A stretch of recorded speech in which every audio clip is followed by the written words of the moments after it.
Welcome to this week's REI Deal Breakdown. I'm your host, Greg Helbeck, and thank you for downloading or watching this podcast on YouTube or on Spotify. If you're not familiar with me, I've been a full-time real estate investor now for almost a decade. I've done well over 250 properties. And the point of this podcast is to share with everybody lessons I've learned the hard way so you don't have to make them yourself. So if you do get value from today's show or any show you listen to or watch, if you could do me a favor and like the video, subscribe to the podcast, or if you could share the show with other people on social media, it would really mean a lot to me. So today I'm going to talk about a wholesale deal that I thought was not going to work out, but ended up working out, and we made $20,000. So the address is 3515 Harris Road in Townsend, Delaware. The way that we found the property was a direct mail campaign, I believe, to the tax delinquent list. Owner called up. The house was completely in shambles. They did not know what they were going to do with it. I believe it was vacant, and the guy wanted to get rid of it. He needed to pay the taxes off so he didn't lose it to foreclosure. Needed like 80 to 100K worth of work. We made the guy super low offer. He ended up taking the offer, and we tried to wholesale it. We found a buyer. Turns out, after we got the title search done, the property was basically upside down. He owed way more than what it was worth. We told the seller the only thing we could do here is do a short sale, which, if you're not familiar with what that is, the bank has to agree to take less than what is owed. Because we thought he just owed taxes, but he owed taxes plus a couple different mortgages. So it was a mess on title. And the seller had no choice. He was like, you know what? We might as well do that. Let's give it a go. So the buyer who we found, he knew a good short sale agent. And the buyer in this case really is proactive with solving problems. And once we had the short sale agent, she just listed the house for what the buyer was willing to pay for it. And the bank ended up taking the short sale.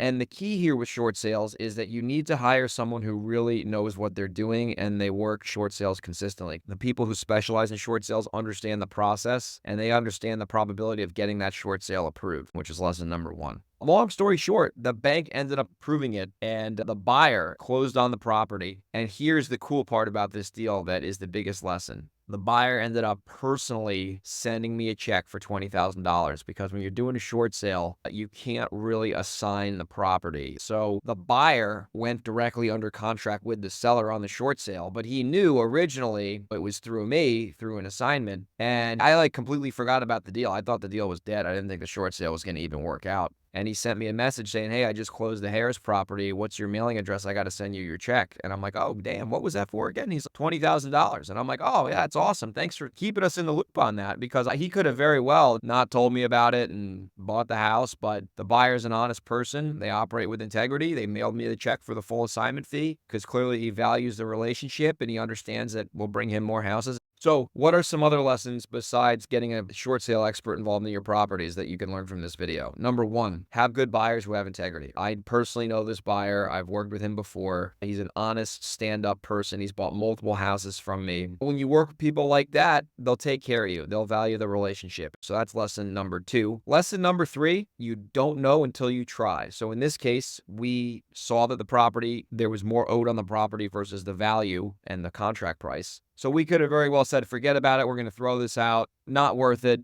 But the buyer and myself both agreed that a short sale was probably the best route to see if it could work out. Turns out we tried. We ended up winning. Everyone made money on the house. Seller got the property out from under them. Buyer bought a good flip. We made a good wholesale. And everything worked out at the end of the day. Hope you got value from this. If you did, subscribe to the YouTube channel, like the video. And last but not least, if you've heard the show before, I always say this at the end. If you're local to Delaware, New York, Reno, San Diego, or Seattle, if you're in any of those areas and you have a house you want to wholesale to me, I will look at the deal and make you an offer. Send me an email, greg@velocityhousebuyers.com, or shoot me a message on Instagram at grego37.